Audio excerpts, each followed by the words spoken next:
మహాధర్ బాబాజీ గారి గురించి తెలుసుకునే అవకాశం 'అమరత్వం' అనే ఒక పుస్తకంలో నుంచి అల్లా బక్షి గారు రాసిన సమాచారం ద్వారా నేను తెలుసుకోవడం జరిగింది మాస్టర్స్. ఈ రోజున స్వాధ్యాయం తెలుసుకుందాం.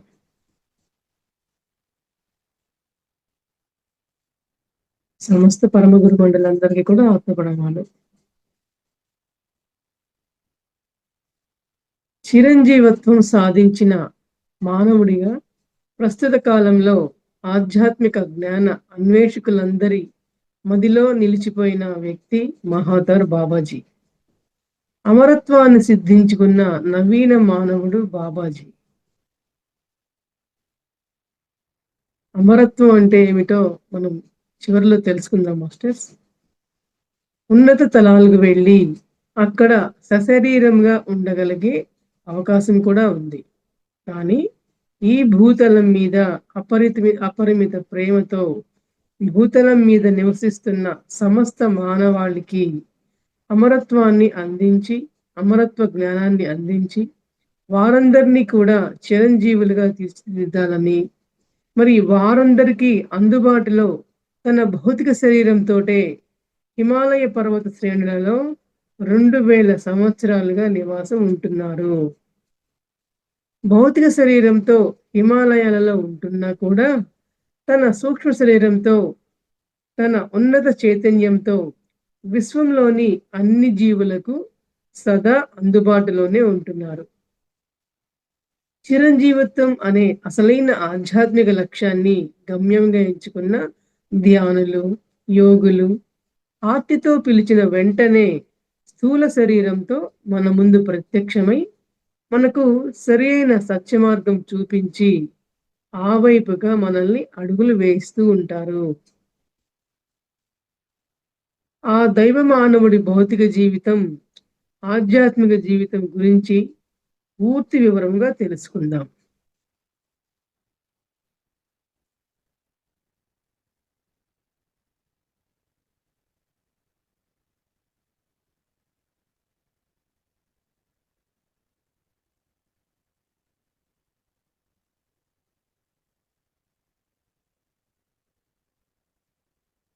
అమరత్వం అంటే ఏమిటో చూద్దాం మాస్టర్స్. ఎందుకంటే మరి అమరత్వం అన్నా, చిరంజీవత్వం అన్నా రెండు ఒకటే మాస్టర్స్. ఈ చిరంజీవత్వం సాధించిన మహానుభావులలో మన మహాధర్ బాబాజీ వారు కూడా ఒకరు కాబట్టి అసలు అమరత్వం అంటే ఏమిటో చూద్దాం, కొంచెం తెలుసుకుందాం వివరం. అమరత్వం అన్నా, అమృతత్వం అన్నా, చిరంజీవత్వం అన్నా కూడా అన్నీ ఒకటే. అలాగే అమరత్వం అంటే భౌతిక అమరత్వం, అజరామరంగా విరాజిల్లడం. అజర అంటే వృద్ధాప్యం లేనిది, శాశ్వత యవ్వనంగా కొనసాగేది. మరి చూడండి మాస్టర్స్, మరి ఈ యొక్క అజరామరం అంటే ఏమంటున్నారంటే ఈ భౌతిక శరీరానికి మరణం వచ్చినా కూడా, మరణించినా కూడా వారికి మామూలుగా అయితే ఈ స్థూల శరీరం అనేది నశించిపోతుంది కదా మాస్టర్స్. కానీ వారు ఈ ఆత్మతో పాటు ఈ స్థూల శరీరంతో పాటుగా కూడా జీవించి ఉండడాన్ని అమరత్వం అంటారనమాట. ఇప్పుడు మనం మొదటి నుంచి మన జీవన గమనం మొదలైనప్పటి నుంచి కూడా మనం అందరం ఏమని ఫిక్స్ అయిపోయామంటే మన శరీరం నశించిపోతుంది, మన శరీరం నశించిపోతుంది, ఆత్మ మాత్రమే శాశ్వతము, ఆత్మ మాత్రమే శాశ్వతము అని ఒక నానుడి మనకు పెద్దలందరూ కూడా మనలో జీర్ణించుకుపోయేలాగా చేశారు. కానీ మన యొక్క పరమ గురువులందరూ కూడా వారు ఏ విధంగా ప్రయత్నం చేశారంటే మరి ఆత్మతో పాటుగానే నేను తీసుకొచ్చుకున్న శరీరానికి కూడా అంతే విలువ ఇచ్చాను కాబట్టి ఆ శరీరాన్ని కూడా అద్భుతంగా, ఆనందంగా, ఆరోగ్యంగా తయారు చేసుకుంటూ, కాపాడుకుంటూ అదే శరీరంతో నేను ఎప్పటికీ కూడా నిత్య యవ్వనంగా జీవించే ఉంటాను అని అంటారంట. అటువంటి స్థితిని పొందగలిగిన వారే అమరత్వం పొందిన వారు అంటారు మాస్టర్స్. మరి మామూలుగా అయితే ఈ యొక్క శరీరం అనేది ఒక చొక్కా లాంటిది. ఈ చొక్కాని ధరిస్తూ ఉంటారు. ఎన్నో చొక్కాలు మనం వేసుకుంటూ తీస్తూ ఉంటామని మనం ఆ విధంగా మానసిక స్థాయిలో మనం ఇన్నాళ్ళు కూడా మరి జీవిస్తూ వచ్చాం. కానీ మన గురువుల ద్వారా మనం తెలుసుకున్న విషయం ఏంటంటే అందరం కూడా అమరత్వానికి ప్రయత్నం చేయవచ్చు. మన గురువుల ద్వారా మనం కూడా పొందే జ్ఞానం ఏంటయ్యా అంటే ఈ అమరత్వానికి, ఈ యొక్క సిద్ధత్వానికి మనం కూడా ప్రయత్నం చేయవచ్చు. అంటే ఈ అమరత్వం ఏంటో మనకు అందుబాటులో లేని విషయమేమో, మనం సాధించడానికి ప్రయత్నపూర్వకంగా దూరంగా ఉండేదేమో, దానికి విపరీతమైన సాధనలు కావాలేమో, మన వల్ల అయ్యేది కాదేమో అని చెప్పని ఏదైనా మనకు తెలియని విషయం కొత్తగా తెలుసుకుంటూ ఉంటే, ఇది మన వల్ల అవుతుందా? వారంటే పరమ గురువులు గాబట్టి అని మనల్ని మనం తక్కువ చేసుకుంటూ ఉండేవాళ్ళమండి. కానీ గురువుల ద్వారా మనం తెలుసుకున్న జ్ఞానం ఏంటంటే, మరి ఈ యొక్క ధ్యానం ద్వారా ప్రతి ఒక్కళ్ళం కూడా సంసారంలో నిర్వాణం పొందుతూనే మనం కూడా అమరత్వాన్ని పొందొచ్చు. ఎందుకంటే ఆ యొక్క పరమ పురుషులు గూడా మరి మొదట్లో ధ్యానంకొచ్చిన కొత్తల్లో సామాన్యమైన జీవన విధానాన్ని గడిపి ఉన్నవారే వారు కూడా. కానీ అద్భుతమైన ధ్యాన సాధనల వల్ల అంతర్ముఖ ప్రయాణం చేయటం వల్ల వారి యొక్క నిష్ఠాగరిష్టమైన ధ్యాన సాధనల వల్ల వారు అమరత్వాన్ని సిద్ధించుకున్నారనమాట. కానీ అది గూడా ఎవరికీ గూడా కష్టసాధ్యమేమి కాదు. మీరు గూడా ప్రయత్నించవచ్చు నాయనా అని జెప్పి మన గురువులు మనకి తెలియపరుస్తూ ఉన్నారు మాస్టర్స్. అవునండి. అందువల్ల మనం కూడా ప్రయత్నం చేద్దాము. అంటే నిరంతరం గూడా ధ్యాన సాధన, స్వాధ్యాయము, సజ్జన సాంగత్యాల ద్వారా మన యొక్క పరమ గురువుల ద్వారా మనం పొందిన జ్ఞానాన్ని నిరంతరం గూడా మనం ఆత్మ పరిశీలన చేసుకుంటూ ఉంటే, మరి వారు చెప్పిన బాటల్లో మనం కూడా ఎంతో ప్రయత్నం చేయవచ్చు మాస్టర్స్. మరి వారికి ఎన్నో సిద్ధులు సంపాదించి ఉంటారు. మరి ఆ సిద్ధుల ద్వారా ఏంటి ఎంతమందికో వాళ్ళ యొక్క కర్మల్ని దూరం చేసి, వాళ్ళ కష్టాలను దూరం చేసి, మరి వారందరికీ కూడా సరియైన జ్ఞానాన్ని అందిస్తూ వారు ప్రబోధిస్తూ ఉన్నారంటే, మరి వారు చేసిన సాధన కూడా ధ్యాన సాధనే. మరి ఆ యొక్క సాధనలో నిష్ఠాగరిష్టం సంపాదించారు కాబట్టి, వారందరూ అమరత్వాన్ని పొందారు అని చెప్పి తెలియపరుస్తూ ఉన్నారండి. అంటే ఈ యొక్క అమరత్వాన్ని మీరు గూడా సంపాదించొచ్చు కాబట్టి, మీరు కూడా ప్రయత్నం చేయండి అని మనకొక చిన్న మెసేజ్ మాస్టర్స్. మరి నాగ మన మహావతార్ బాబాజీ వారి గురించి తెలుసుకుందాం. ఆ యొక్క ఆధ్యాత్మిక జీవితం గురించి పూర్తి వివరంగా తెలుసుకుందాం మాస్టర్స్. ఎందుకంటే నాగరాజన్ అనే సామాన్య మానవుడు బాబాజీగా మారిన తర్వాత చేసిన ఉపదేశాల కన్నా నాగరాజన్ ఏ జ్ఞానం నేర్చుకొని ఏ సాధన చేసి బాబాజీగా మారారో ఆ జ్ఞానంను ఆ ధ్యాన సాధన మనం తెలుసుకోవడం ఎంతో ముఖ్యము. మరి ఈ సమాచారంలో కొంత భాగం ఒక యోగి ఆత్మకథ నుంచి తీసుకోవడం జరిగిందంట. మరి పరమ గురువులు యోగానంద గారికి నా కృతజ్ఞతలు తెలియచేసుకుంటున్నాము. తమిళనాడు రాష్ట్రము ఫిరంగిపేట గ్రామంలో ఒక నంబూద్రి బ్రాహ్మణుడైన అర్చకునికి రోహిణి నక్షత్రంలో క్రీస్తు శకం 2003వ సంవత్సరంలో నవంబర్ 30వ తేదీన ఒక మగబిడ్డ జన్మించాడు. ఆయనే మహావతార్ బాబాజీ గారు. ఆయన తండ్రి కుమారస్వామి ఆలయంలో అర్చకునిగా చేసేవారనమాట. ఇలా రోహిణి నక్షత్రంలో జన్మించిన ఆ బాలునికి వారు నాగరాజన్ అని పేరు పెట్టారు. మరి ఈ నాగరాజన్‌కు 9 సంవత్సరాల వయసు ఉన్నప్పుడు తన స్నేహితులతో ఒక పెద్ద మర్రి చెట్టు దగ్గర ఆడుకుంటున్నప్పుడు ఒక మిత్రుడు ఆ చెట్టు కింద ఉన్న బావిలో పడిపోతాడు.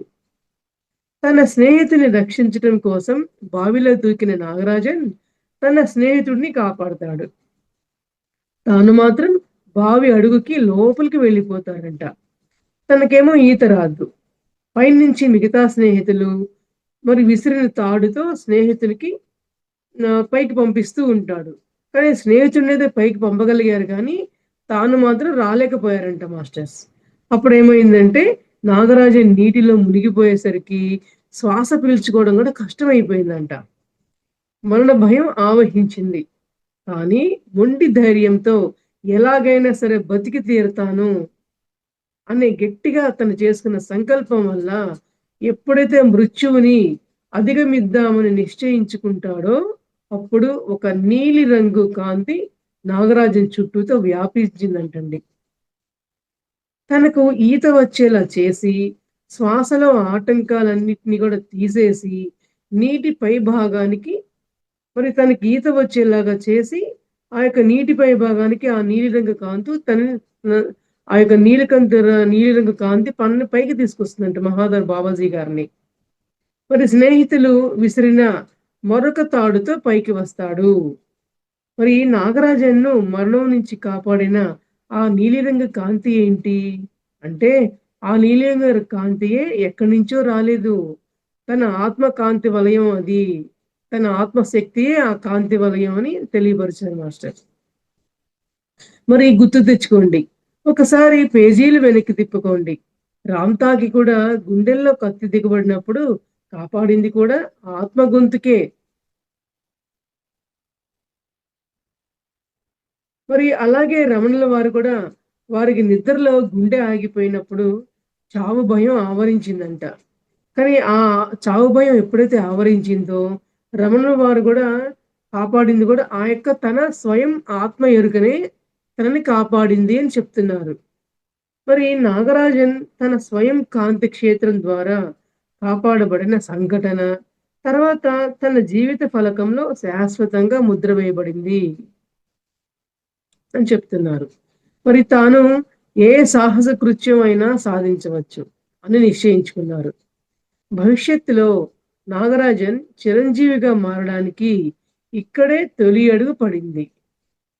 నాగరాజన్ ఒకానొక రోజు శివాలయంలో ఉత్సవం జరుగుతున్నప్పుడు, ఆ ఉత్సవానికి విచ్చేసిన వేరే ప్రాంతానికి చెందిన ఇద్దరు ఆయన్ని అపహరించి కలకత్తా నగరానికి తీసుకువెళ్ళి, అక్కడ పిల్లలు లేని ఒక ఇద్దరు భార్యాభర్తలకి ధనవంతులకి అమ్మవేస్తారంట వాళ్ళు. ఆయన భార్య నాగరాజన్‌ను సొంత కొడుకులాగా ఎంతో ఆప్యాయంగా చూసుకుంటూ ఉండేదట. నాగరాజన్ క్రమంగా వారి పట్ల కొడుకులాగా ఉంటూ ప్రేమను చూపిస్తూ, తన బాధ్యతలను కూడా సంపూర్ణంగా చిత్తశుద్ధితో నిర్వర్తిస్తూ ఉండేవారట. మరి నాగరాజన్ ప్రేమను, వాత్సల్యాన్ని చూసిన ఆ దంపతులు తాము చేసిన తప్పుకు మన్నించమని వేడుకుంటూ నాగరాజన్‌కు స్వేచ్ఛను ప్రసాదించారు. అంటే నాగరాజన్‌కి 14 సంవత్సరాల వయసు వచ్చినప్పుడు వాళ్ళేం చేశారంటే, ఆ బాబు యొక్క ఉన్నతమైన మనస్తత్వం చూసి, "ఈ బాబుని మేము అపహరించి తీసుకొచ్చాము. అపహరించేకులు మాకు అమ్మారు. తద్వారా మీరు మా దగ్గర కొడుకుగా పెరుగుతున్నావన్న" నిజాన్ని నాగరాజన్‌కి వాళ్ళు ఆ దంపతులు తెలియపరిచారంట మాస్టర్స్. తెలియపరిచిన తర్వాత ఏమైందంటే అప్పుడు ఎక్కడికి వెళ్ళాలో అంటే ఇంకా నీ ఇష్టం నాన్న మా దగ్గర ఇట్లా నువ్వు పెరిగావు 14 సంవత్సరాలు. ఇక్కడి నుంచి నేను నిన్ను బంధించదలుచుకోలేదు మేము. నీ ఇష్టం ఇచ్చిన ప్రదేశానికి నువ్వు వెళ్ళాలి అంటే నువ్వు వెళ్ళు అని చెప్పని అతనికి వాళ్ళు స్వేచ్ఛ ఇచ్చారంట మాస్టర్స్. స్వేచ్ఛ ఇచ్చినప్పుడు ఏమైంది అంటే మరి అటుగా వెళ్తున్న సాధువుల బృందం కనిపించిన తర్వాత ఆత్మ ప్రబోధంతో వారితో పాటు వెళ్ళిపోయాడంట. అంటే ఇంకా తల్లిదండ్రులు పెంచిన తల్లిదండ్రులు నీ ఇష్టం అని చెప్పి అనేసరికి ఏమైంది? ఎక్కడికి వెళ్ళాలో తోచని పరిస్థితుల్లో ఉన్నప్పుడు అటుగా వెళ్తున్న ఒక సాధువుల బృందం చూసి, ఆ సాధువుల బృందంతో వెళ్ళిపోవడం జరిగిందంట. మరి ఇది తన జీవితంలో మరొక మేలుకొలుపు. మరి ఆ యోగులతో సహవాసం చేస్తూ తన జీవన లక్ష్యాన్ని స్థిరంగా ఎంచుకుంటం జరిగింది. మరి కంటికి కనబడుతున్న భౌతిక జీవనానికి కారణమైన అగోచరమైన ఆధ్యాత్మిక జ్ఞానం గురించి పూర్తిగా తెలుసుకోవాలి అని నిర్ణయించుకున్నారు. ఆ యోగ బృందంతో ఉంటూ వారికి సేవలు చేస్తూ వేదాలు, ఉపనిషత్తులు, భగవద్గీత, బైబిల్ మొదలైన ఆధ్యాత్మిక జ్ఞాన భాండాగారాన్ని మొత్తం అధ్యయనం చేశారు. తర్వాత ఒక శాస్త్ర అర్థవేదికలో హరిదాసు స్వామి చేతిలో ఓడిపోయి జ్ఞాన అధ్యయనం వలన వచ్చిన అహంకారాన్ని పోగొట్టుకొని శాస్త్ర అధ్యయనం మాత్రమే కాదు ధ్యాన సాధన వల్ల సత్యం సాక్షాత్కరిస్తుంది అని అర్థం చేసుకొని మరి ధ్యాన సాధన కోసం హిమాలయాలకు పయనమవుతాడు.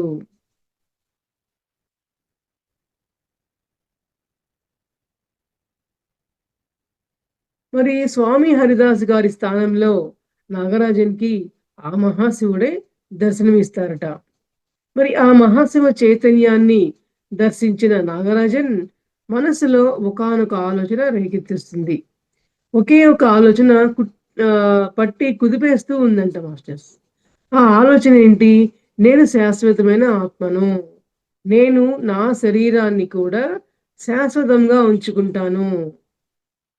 కేవలం 27 సంవత్సరాల వయసు ఉన్న నాగరాజన్ ఇంకా భౌతిక అమరత్వాన్ని సిద్ధించుకొని తన ఆత్మ అసలైన గమ్యం దిశగా తన ఆధ్యాత్మిక ప్రస్థానాన్ని, అమరత్వ ప్రస్థానాన్ని ప్రారంభించాడు. చూడండి 27 సంవత్సరాల వయసు ఉన్న నాగరాజన్ భౌతిక అమరత్వాన్ని కూడా సిద్ధించుకోవడం జరిగిందంట మాస్టర్. అంటే తన ఆత్మతో పాటు శరీరాన్ని కూడా కాపాడుకున్నారనమాట. శరీరం అనేది నశించిపోలేదు. ఆ యొక్క శరీరాన్ని కూడా కాపాడుకోవడం జరిగింది. దాన్నే అమరత్వాన్ని సిద్ధించుకోవడం అని అంటారు మాస్టర్స్. మరి అమరత్వ జ్ఞానాన్ని తనకు బోధించే ఏ గురువు తనకు తారసపడలేదంట. అయినా కూడా ప్రయాణం కొనసాగిస్తూనే ఉన్నారు. ఈ క్రమంలో నాగరాజన్ లక్ష్యం తెలుసుకున్న జిజ్ఞాసులు ఆయనతో కలిసి నడక ప్రారంభించారు. మరి తన ఆత్మ గమ్యం తనలో ఉత్తేజాన్ని నింపుతూ ఉండగా చివరికి మౌంట్ కైలాస్ పర్వతాన్ని చేరుకుంటారు నాగరాజన్ గారు. మరి శిష్య బృందాన్ని వెనక్కి పంపేసి విశాలమైన ఒకానొక మహా వటవృక్షం కింద కూర్చొని తన సాధన ప్రారంభించారు. మరి బాహ్య ప్రపంచాన్ని తన అంతరంలో నుంచి పూర్తిగా బహిష్కరించి తన ఆత్మ మీద మాత్రమే దృష్టిని కేంద్రీకరించి శ్వాసని అధిరోహించటం మొదలు పెడతారు మన నాగరాజన్ స్వామివారు. మరి ఈ శ్వాసను పూర్తిగా తన అధీనంలోకి తెచ్చుకోవడం జరిగింది. మరి తన శరీరము, తన మనస్సును తన ఆత్మలో లీనం చేసుకోవడం జరిగింది. శ్వాసను అధిరోహించి తన మనస్సును తన ఆత్మలో లీనం చేసుకోవడం జరిగింది. మరి ఈ శ్వాసను అధిరోహించి తన ఆత్మగమ్యం అయిన శారీరక అమరత్వం మీద, చిరంజీవత్వం మీద ధ్యాసను నిలిపి 3 సంవత్సరాలు ఏకధాటిగా ధ్యానం చేసి నాగరాజన్ ఆ యొక్క మర్రి చెట్టు కింద అమరత్వాన్ని సిద్ధించుకుంటాడు. అంటే తన ఆత్మతో పాటు శరీరాన్ని కూడా మరి కాపాడుకోవడం జరిగిందంట మాస్టర్స్. దాన్నే అమరత్వం సిద్ధించుకోవడం అని అన్నారు. ఆ 3 సంవత్సరాలు బాహ్యాన్ని జయించాడు కనుక, అంటే ఆ 3 సంవత్సరాల ధ్యానంలో తన ఆకలి దప్పుల్ని, శీతోష్ణ సుఖదుఖాలన్నింటినీ కూడా జయించడం జరిగిందంట మాస్టర్స్. అంటే ఇవన్నీ కూడా తనని ఏమాత్రం బాధించనే లేదంట. మరి పదార్థ శరీర రహస్యాలను తెలుసుకున్నాడు. తన భౌతిక శరీరాన్ని కాంతి శరీరంగా పరివర్తించుకొని అమరత్వం సిద్ధించుకొని సశరీరంగా భూతలం నుంచి నిష్క్రమించారు. మరి ఉన్నత తలాలకు చేరుకొని తిరిగి భూతలం మీద ప్రేమతో భూతలం మీదే నివసించాలని నిర్ణయించుకుంటాడు. ఎవరు? మన నాగరాజన్ స్వామివారు. మరి ఈ భూతలం మీద తన ఇమ్మోర్టల్ వర్క్, అంటే ఆధ్యాత్మికమైన ప్రయాణం మాస్టర్స్. ఇమ్మోర్టల్ వర్క్ అంటే ఆ ఆధ్యాత్మిక వర్క్ ని ప్రారంభించడానికి సరి అయిన ప్రదేశంగా, అంటే తన సోల్ స్టేషన్ ని, తన యొక్క ఆత్మ ప్రయాణాన్ని కుకుచిన ప్రాంతాన్ని నాగరాజన్ ఎన్నుకుంటాడు. అంటే తన యొక్క ఆత్మ ప్రయాణానికి సాధన చేయడానికి తను కుకుచిన అనే ప్రాంతాన్ని ప్రదేశంగా ఎంచుకోవడం జరిగింది మాస్టర్స్. మరి ఇప్పటి వరకు కూడా ఎంతో మంది తన సాధన చేసిన శ్వాస విద్యను క్రియాయోగం పేరుతో నేర్పించారు. మరి క్రియాయోగంతో శరీరాన్ని పూర్తిగా అదుపులోకి తెచ్చుకొని ధ్యానంతో ఆత్మజ్ఞానం నేర్చుకొని చిరంజీవిత్వం సాధించమని బోధించారు. మరి దాదాపుగా 10,000 మంది ధ్యానులు ఆయన ప్రత్యక్ష పర్యవేక్షణలో అధిరోహణం సాధించి అమరత్వాన్ని సిద్ధించుకోవడం జరిగింది మాస్టర్స్. మరి 19వ శతాబ్దంలో లాహిరి మహాశయులకు కనిపించి అమరత్వాన్ని బోధిస్తారు. మరి లాహిరి మహాశయుల వారే నాగరాజన్ గారికి బాబాజీ అనే బిరుదుని ఇవ్వడం జరిగిందనమాట. ఈ విధంగా అమరత్వ జ్ఞానం అవగాహన చేసుకొని అకుంఠిత ధ్యాన సాధన ద్వారా నాగరాజన్ అనే మనలాంటి సామాన్య మానవుడు బాబాజీ అనే దైవ మానవునిగా పరివర్తన చెందారు. అందుకే చూడండి, అందుకే గురువుగారు మనకి కూడా ఈ సాధన ఏదో ఏ ఒక్కరికో మాత్రమే సాధ్యమేమో అని చెప్పని అపోహపడరాదు. నేను కూడా ఒక సామాన్యమైన వ్యక్తిగా ఉంటూనే అకుంఠితమైన ధ్యాన సాధన వల్ల మాత్రమే నేను నా ఆత్మతో పాటు నా శరీరాన్ని కూడా నేను కాపాడుకోగలిగాను. నేను నా యొక్క ధ్యాన సాధనలో మన శీతోష్ణ సుఖ దుఃఖాలన్నింటినీ కూడా నేను జయించడం జరిగింది. కాబట్టి మీరు అందరూ కూడా ఆ యొక్క ప్రయత్నాన్ని అద్భుతంగా కొనసాగించమని మనకు సందేశాన్ని ఇస్తున్నారు మాస్టర్స్. మనం కూడా ఇప్పుడు ఈ అమరత్వం అనే పుస్తకం ద్వారా అమరత్వ జ్ఞానాన్ని తెలుసుకుంటున్నాం. దీన్ని పూర్తిగా విశ్వసించండి, మీ మస్తిష్కంలోనికి అనుమతించండి. అంటే ఈ అమరత్వాన్ని మనం కూడా సిద్ధించుకోవాలి, ఈ ధ్యాన సాధన మనం కూడా అకుంఠితంగా సాధించుకోవాలి అనే యొక్క విషయాన్ని మీ మస్తిష్కంలో బాగా లోపలికి పంపించండి, లోపలికి స్వీకరించండి అని చెప్పి చెప్తున్నారు అనమాట. అకుంఠిత ధ్యాన సాధన చేయండి. మరి మీరు తెలుసుకున్న జ్ఞానం పై ధ్యాస పెట్టండి. మనం జ్ఞానం తెలుసుకున్నామా, విషయం అయిపోయిందా, మరలా ఇంకొక విషయం మీద దృష్టి పెట్టామా అనే విషయం కాకుండా, తెలుసుకున్న ఒక్క విషయం మీదైనా సరే మీరు దృష్టిని సారించి, దానిలో అకుంఠితమైన సాధన చేసి, అద్భుతమైన జ్ఞానాన్ని సంపాదించండి అని చెప్పి చెప్తూ ఉన్నారు మాస్టర్స్. మరి అమరత్వ జ్ఞానాన్ని ధ్యానించిన మీరు సాక్షాత్తు చిరంజీవులుగానే మారిపోతారు. అంటే మనం గూడా ఎంతో అకుంఠితమైన సాధనలు మన గురువులు చేసిన విధంగా మనం గూడా చేస్తే, మనం గూడా అమరత్వం సాధించడం అనేది చాలా సులువే అని చెప్పి చెప్తున్నారు మాస్టర్స్. మరి మహాతర్ బాబాజీ గారు అద్వైత జ్ఞానం బోధించిన ఆది శంకరాచార్యులు మరి క్రీస్తు శకం 788 నుంచి 820 వరకు కూడా ఆది శంకరాచార్యుల వారికి యోగ దీక్షని ఇవ్వడం జరిగిందంట మహాతర్ బాబాజీ గారు. ఈ శంకరాచార్యుల వారు వారిని కేదార్నాథ్ పర్వత శిఖర ప్రాంతంలో ఉన్న సిద్ధ ఆశ్రమానికి కూడా తీసుకుని వెళ్ళటం జరిగిందంట.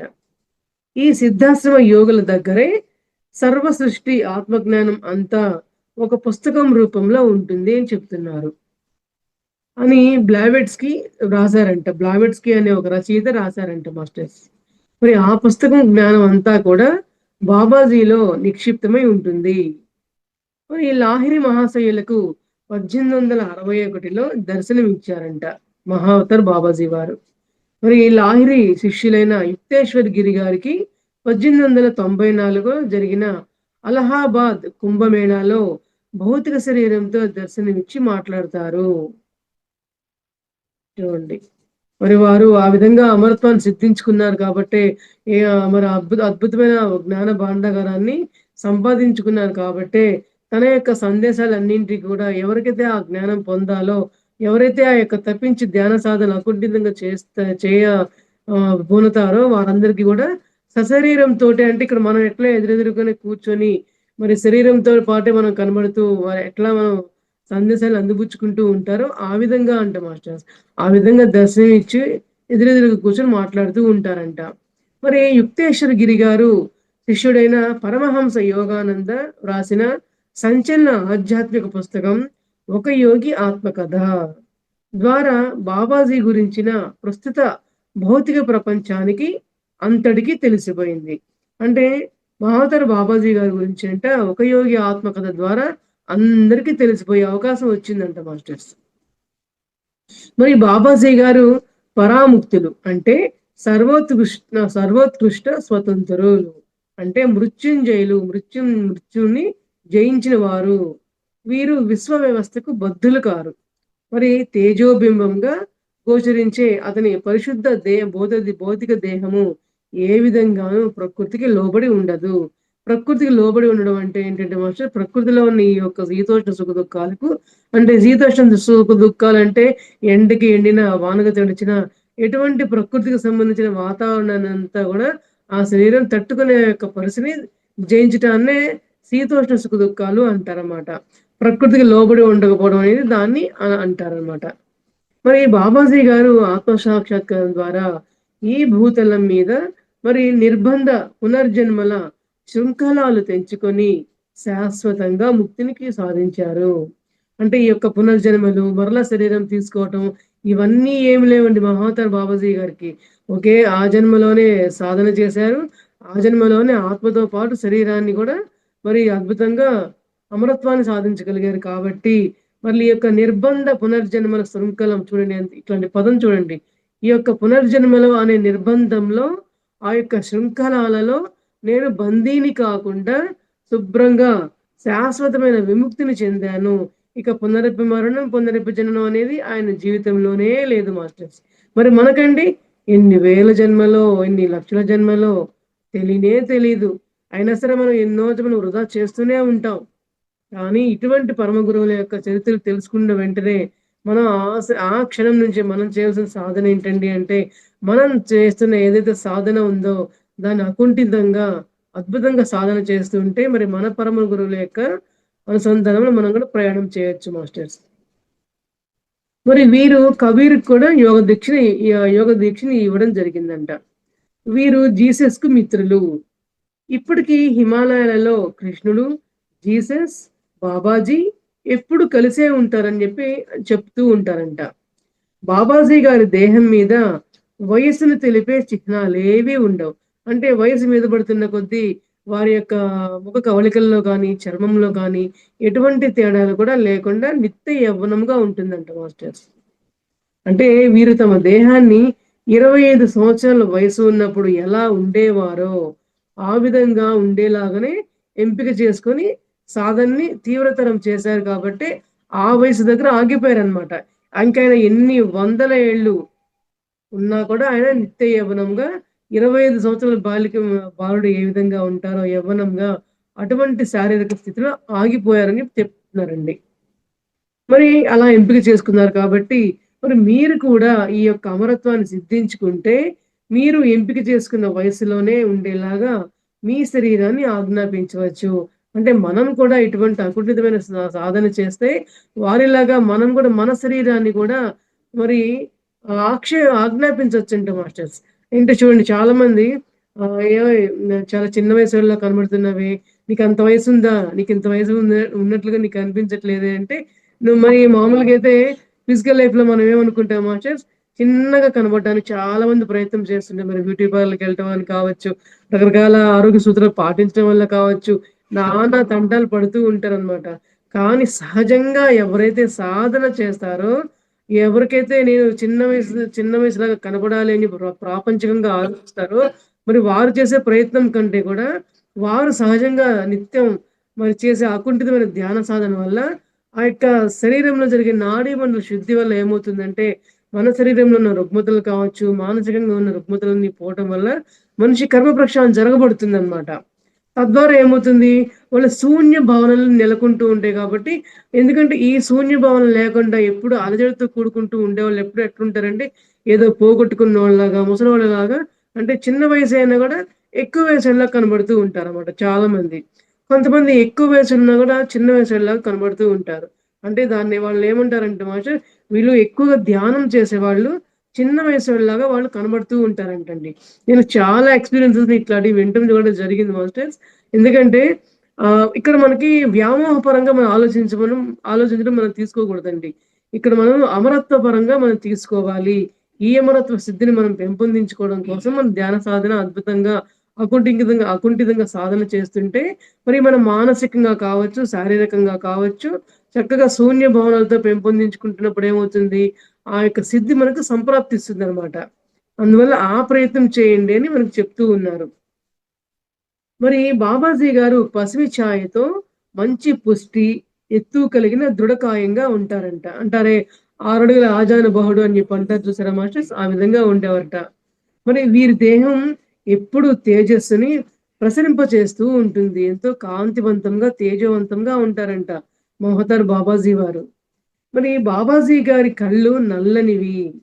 ఎప్పుడూ ప్రశాంతంగా, ప్రేమతో, ఆర్ద్రతతో, ప్రసన్నంగా ఉంటాయి. నిగనిగలాడే ఆయన పొడుగాటి జుట్టు రాగి వన్నెలో ఉంటుంది. మరి బాబాజీ గారు సాధారణ జనసామాన్యం స్థూల దృష్టికి అతీతంగా ఉంటారు. అంటే జనసామాన్యులతో పోలిక వేసుకునేలాగా బాబాజీ గారు ఉండరంటండి. చాలా భిన్నంగా ఉంటారు. ఆయన యొక్క ముఖ కవళికలు వేరుగా ఉంటాయని చెప్పి వర్ణిస్తూ ఉన్నారనమాట. మరి వీరు ఎప్పుడు కావాలంటే అప్పుడు దేహంతో ఉన్నత తలాలకు కూడా ప్రయాణం చేసి, అక్కడి కార్యాలు కూడా చక్కదిద్దుతూ ఉంటారంట మాస్టర్స్. మరి చాలా మంది గురువులు వారితో కలిసి హిమాలయాలలో ప్రయాణం చేశారు. వారిలో స్వామి కేవలానంద గారు ఒకరు. సాటిలేని ఈ పరమ గురువులు తమ బృందంతో కలిసి హిమాలయాలలో ఒక చోటు నుంచి మరో చోటికి సంచరిస్తూ ఉంటారంట. వీరి బృందంలో చాలా మంది భారతీయేతర శిష్యులు కూడా ఉన్నారు. అంటే భారతీయులు కాకుండా వేరే దేశంలో ఉండే శిష్యరికం తీసుకున్న శిష్యులు కూడా ఉన్నారంట మాస్టర్. అది చెప్తున్నారు. మరి బాబాజీ కోరినప్పుడే ఆయన ఇతరులకు కనపడడం కానీ, లేదా వారు ఈయన్ని గుర్తుపట్టడం కానీ జరుగుతుందంట. అంటే బాబాజీ గారు ఇతరులకు కనపడాలి అంటే, వారు మనసులో అనుకుంటే తప్ప కనపడడానికి ఇష్టం ఇష్టం చూపెట్టరు. అంటే కనపడేదగ్గ అర్హత ఎదుటి వాళ్ళలో ఉండాలన్నమాట. అది చెప్తున్నారు. మరి ఇది లాహిరి మహాశయులు వారు శిష్యుల్లో ఒకరైన శ్రీరామ గోపాల్ మజూందర్ గారి సమక్షంలో బాబాజీ గారు తాను ఈ భూతలం ఉన్నంత వరకు కూడా ఈ భూతలం మీదే ఇప్పుడు తాను ధరించి ఉన్న ఈ శరీర రూపంలోనే ఉంటానని, ఇది శారీరక అమరత్వానికి, చిరంజీవత్వానికి ఒకానొక ప్రత్యక్ష రుజువులాగా ఉండి తీరుతుంది అని ప్రకటించారు. మరి ఈ విధంగా ఆయన చేశారు కాబట్టే మీరు కూడా అమరత్వ సిద్ధిని సాధించుకుంటే మహాతర్ బాబాజీ వారిలాగానే మరి ఎప్పుడు కూడా ప్రశాంత వదనంగా ఉంటారు. హృదయంలో కూడా ఎప్పుడు కూడా శాంతి, దయ, ప్రేమతో నిండి ఉండి ఉంటారు. మరి ఇటువంటి దైవీ లక్షణాలు కలిగి ఉన్నవారు ఎప్పుడు కూడా చక్కగా, అద్భుతంగా, ఆనందంగా జీవిస్తూ ఉంటారు కాబట్టి, ఈ సాధనలు గనుక ఎవరైతే అకుంఠితంగా చేస్తూ ఉంటారో, వారు కూడా అమరత్వాన్ని సిద్ధించడం అనేది చాలా తేలిక అని చెప్పి వివరిస్తున్నారు మాస్టర్స్.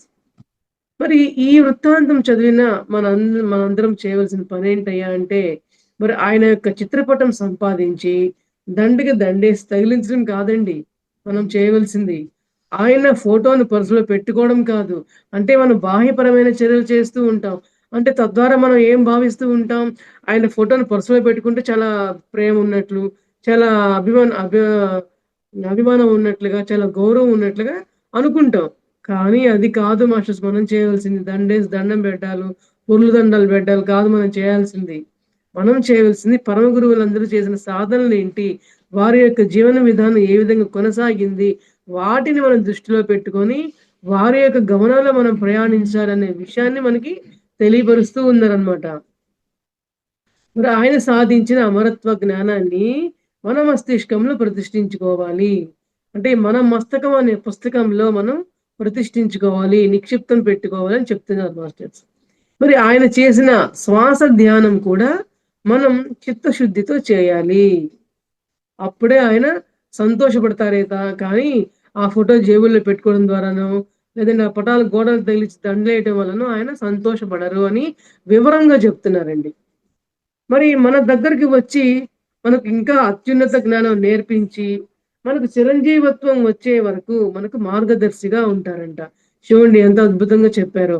మనం ఎవరైతే ఆ యొక్క చిరంజీవత్వానికి ప్రయత్నం చేస్తూ ఉంటారో, వారి కోసం ఇక ఆత్మ వారికి మార్గదర్శకంగా ఇవ్వడం కోసం ఆయన ఎప్పుడు గూడా మనకి ప్రయత్నం చేస్తూనే ఉంటారంట మాస్టర్స్. ఇది మరి ప్రత్యక్షంగా ఈ రోజు జరిగిన ఎగ్జాంపుల్ మరి ఆహ్, ఇవాళ ఈ క్లాస్ నేను చెప్పడానికి నేను సిద్ధపడ్డాను అంటే మాస్టర్స్, మరి ఒక సంవత్సరం నుంచి నేను ప్రయత్నం చేస్తున్నాను. మహాతార్ ఫౌండేషన్ జూమ్ క్లాస్‌లోనే మహాతార్ బాబాజీ గారి గురించి నేను జీవిత చరిత్ర గురించి చెప్పాలి, తెలియపరచాలి, నేను పొందిన అనుభవాన్ని తెలియపరచాలి అని ప్రయత్నం చేస్తుంటే, ఇప్పుడు నిన్న హఠాత్తుగా నేను బుక్స్ చదువుతూ ఉన్నప్పుడు నాలో వాకిన్ అయ్యారు మాస్టర్స్. నాకది క్లియర్‌గా అర్థమైంది. కనీసం 3, 4 అవర్స్ నాలోనే మాస్టర్స్ ఉండి నన్ను ముందుకు నడిపించడం గానీ, ఆ బుక్స్ చదవడం కానీ, ఆ యొక్క నాలెడ్జ్‌ని నా మస్తిష్కంలో నిక్షిప్తం చేసుకోవడం కానీ, అవన్నీ కూడా నాకు అనుభవపూర్వకంగా తెలిసేలాగా చేశారండి. ఎందుకంటే ఇవాళ మార్నింగ్ నుంచి కూడా ఈరోజు ఈ క్లాస్ ఉన్నంత వరకు కూడా ఎప్పుడు అవకాశం ఉంటే అప్పుడు ధ్యానంలోనే ఉన్నానండి. అంటే రోజు ఉండమా, ఇవాళే ఉన్నామా అని కాదు మాస్టర్స్. ఎందుకంటే మన పరమ గురువుల్ని మనం ఆచరించాలి, అనుసరించాలి అని ఎప్పుడైతే మన దీక్షతో మరి అంతరంగాల్లో మనం తపిస్తూ ఉంటామో, వారికి వీరు ఎప్పుడు కూడా మార్గదర్శకత్వం అనేది ఇస్తూనే ఉంటారు అనేదానికి బెస్ట్ ఎగ్జాంపుల్ అండి.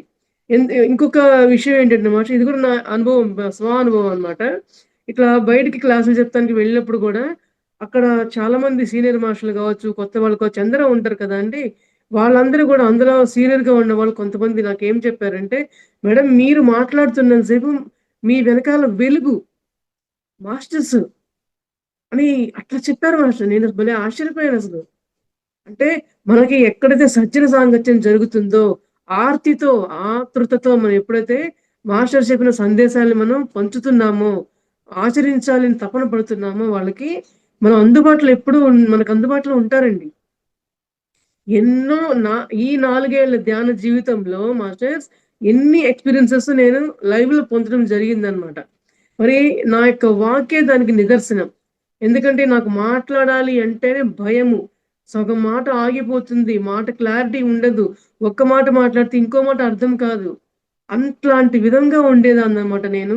మరి మాస్టర్‌లు ఎట్లా నాతో చెప్పించే ప్రయత్నం చేస్తున్నారంటే, ఇది నేను కాదు. ఎప్పుడైతే నా యొక్క అనుభవాల ద్వారా జ్ఞానాన్ని పంచాలి అని నేను ప్రయత్నం చేస్తున్నానో, అప్పటినుంచి కూడా మాస్టర్‌లే నడిపించారనే దానికి బెస్ట్ ఎగ్జాంపుల్‌గా నన్నే లైవ్ ఎగ్జాంపుల్‌గా తీసుకోవచ్చండి. ఏ రోజు కూడా ఆ క్లాస్ చెప్పేంత అయ్యే వరకు గూడా అసలు నేనులో ఉండనండి. ఎంత శరీరం అంతా గూడా ఆ ఫీల్ తెలుస్తూ ఉంది. మాస్టర్స్ మనల్ని నడిపిస్తున్నారు. మన లోపల వాకిన్స్ అయ్యారు అంటారు గదా! మాస్టర్స్. ఆ వాకిన్ అయ్యే అనుభూతి తెలుస్తూ ఉంటదనమాట. అందువల్ల ప్రతి ఒక్కళ్ళు ఖచ్చితంగా జీవిత చరిత్రలో చదవాలి. కనీసం ప్రతిరోజు మరి 'జ్ఞాన జగత్' అనే ఒక పుస్తకంలో ప్రతిరోజు గూడా ప్రతి నెల ఉంటుందండి. ఖచ్చితంగా తెలుసుకోండి మాస్టర్స్. చక్కగా వారి యొక్క అనుసరణ మనందరం గూడా ఆచరిస్తూ ఉందాము. మరి చిరంజీవత్వం వచ్చే వరకు కూడా మనకు మార్గదర్శనం అనేది చేస్తున్నారని చెప్తున్నారు కాబట్టి, మరి బాబాజీగా పరివర్తన చెందిన నాగరాజన్ మనం మహా బాబాజీలుగా పరిణామం చెందే వరకు కూడా మనకి అండగా ఉంటారు అని చెప్తున్నారు మాస్టర్స్. మరి చూడండి మరి అండగా ఉండాలి అంటే కేవలం మనం చేయవలసింది ఫోటోలు పెట్టుకొని దండలేయటం. మనం ఎక్కువ దండలు పెడితే బాగా ప్రేమ ఉన్నట్టు, గౌరవం ఉన్నట్లు ఫోటోలు జేబులో పెట్టుకుంటేనో, లేతే పేపర్ల మీద గోడల మీద ప్రింట్‌లేసుకుంటేనో కాదండి. నీవు ధ్యానం చెయ్యి. పట్టుదలగా అకుంఠిత ధ్యానం చెయ్యి. తపించు 24 గంటలు. అమరత్వ సిద్ధి నువ్వు ప్రయత్నించు. అమరత్వ సిద్ధి వచ్చింది రాదనే విషయాన్ని తీసి పక్కన పెడితే మాస్టర్స్, ముందు మనం ధ్యానం చేస్తే ఏమవుతుందంటే, మనల్ని మనం తెలుసుకునే ప్రయత్నం చేస్తాము. మనలో మనకేవైతే రావాలో ఆ వస్తువు సంప్రాప్తిస్తూ ఉంటాయి. మనలో సరికానివి ఏమన్నా ఉంటే అవన్నీ కూడా ప్రక్షాళన అవుతూ ఉంటాయన్నమాట. మరి చూడండి మనకొక కొంతమంది పేర్లు చెప్తానండి. అమరత్వాన్ని పొందిన వారిలో పరశురాముడు త్రేతాయుగం నుంచి కలియుగం వరకు ప్రతి యుగంలో ధ్యాన సాధన చేసి చిరంజీవత్వాన్ని సాధించారంటండి. హనుమంతుల వారు కూడా మరి హనుమంతుల వారికి మాస్టర్స్ ఇప్పటికి కూడా ఒక అడవిలో ఉండే గూడెంలో వాళ్ళకి 40 సంవత్సరాలకు ఒకసారి సశరీరంగా దర్శనమిచ్చి, వారికి మరలా 40 సంవత్సరాలు వచ్చే వరకు గూడా వారు ఏ సాధనలైతే చెయ్యాలో, ఏ జ్ఞానాన్నైతే ఆచరించాలో, ఆ జ్ఞానాన్ని ప్రబోధించి వెళ్తారంటండి. ఈ యొక్క సబ్జెక్ట్‌ని గూడా నేను 'ధ్యాన జగత్' అనే ఒక పుస్తకంలో 'ఇమ్మోర్టల్ టాక్స్' అనే ఒక సబ్జెక్ట్ ద్వారా తెలుసుకోవడం జరిగిందనమాట. అంటే మన మాస్టర్‌లు మనం తప్పించిన కొద్దీ మన దగ్గరే ఉంటారనే దానికి ప్రత్యక్ష నిదర్శనం అన్నమాట. మరి ఆ గూడెంలో ఉండే ప్రజల దగ్గరికే ఎందుకొస్తారు? మరి మిగతా వాళ్ళ దగ్గర ఎందుకు రారు అంటే, ఆ గూడెంలో ఉండే ప్రజలందరూ గూడా ఆది మానవులుగా ఉండి, కష్టజీవులుగా ఉండేవాళ్ళు కాబట్టి, వాళ్ళకి ఎటువంటి మరి లోక జ్ఞానం ఉండదు కాబట్టి, వాళ్ళు హృదయం ఎలా ఉంటుందంటే, సున్నితంగా ఉంటుందంట. ఎటువంటి కల్మషం లేకుండా గురువు ఏం చెప్తే అది చెయ్యాలి అని అకుంఠిత దీక్ష చేసేంత కార్యసిద్ధి చేపట్టనే దాంతో ఉంటారంటండి. అందువల్ల వారికి అట్లాంటి హృదయం తేలిగ్గా ఉండే వాళ్ళకి మన మాస్టర్స్ ఎప్పుడు కూడా దర్శనం ఇస్తానికి ఇష్టపడుతూ ఉంటారంట. అంటే ఆ విషయం మనం గుర్తుపెట్టుకుందాము. మరి మూడవ వారు విభీషణుడంట. విభీషణుల వారికి కూడా లంకాధిపతి అయిన రావణ బ్రహ్మ సోదరుడు విభీషణుడు. మరి రావణాసురుడు యుద్ధం సమయంలోనే ఆయన యొక్క అకుంఠిత మానస తత్పరతను చూసి ఆయనకి మరి మహాయుగం వరకు చిరంజీవిగా విరాజిల్లమని శ్రీరామచంద్రుల వారు వరం ఇస్తారంటండి. భూతలంలో ఉన్నంత వరకు మహాయుగం వరకు కూడా చిరంజీవిగా విరాజిల్లు నాయన అని ఇస్తారంట. మరి నాలుగవ వారెవరు? వ్యాస వ్యాస మహానుభావుడు. మరి ఐదవ వారు అశ్వత్థామ. ఆరవ వారు కృపాచార్యులు. ఏడవ వారు మార్కండేయులు. ఎనిమిదవ వారు మహాబలి. ఇట్లా మరి స్త్రీమూర్తులు కూడా ఉన్నారు మాస్టర్స్. స్త్రీమూర్తులు కూడా ఎవరున్నారు? మన పురాణంలో ఉన్న స్త్రీమూర్తులు అహల్య, తార, మండోదరి, ద్రౌపది, కుంతి, సీతామాత. మరి ఇట్లా ఎందరో మహానుభావులు మరి వారి యొక్క జ్ఞానాన్ని మనకి పంచి, అకుంఠిత దీక్ష అనేది ఏ విధంగా ఉండాలి అనే దానికి మనకి ఎంతో జ్ఞానాన్ని పంచి ఇచ్చారు మాస్టర్స్. మరి ప్రతి ఒక్కళ్ళం కూడా నిరంతర సాధనతో అకుంఠిత సాధన మనం ప్రయత్నం చేస్తూ ఉంటాము. చక్కగా మన పరమ గురువుల యొక్క బాటలో మనం కూడా ప్రవేశం చేద్దాం మాస్టర్స్. మరి ఇంత అద్భుతమైన జ్ఞానాన్ని అందించే అవకాశం ఇచ్చిన మహోత్తర్ బాబాజీ వారికి, Mahottar Baba foundation Shri Ranganath sir master గారికి, లలిత మేడం గారికి, మరి జూమ్‌లో పార్టిసిపేట్ అయిన మాస్టర్‌లకి, యూట్యూబ్‌లో వీక్షించే మాస్టర్లందరికీ కూడా ఆత్మ ప్రణామాలు masters. Thank you so much.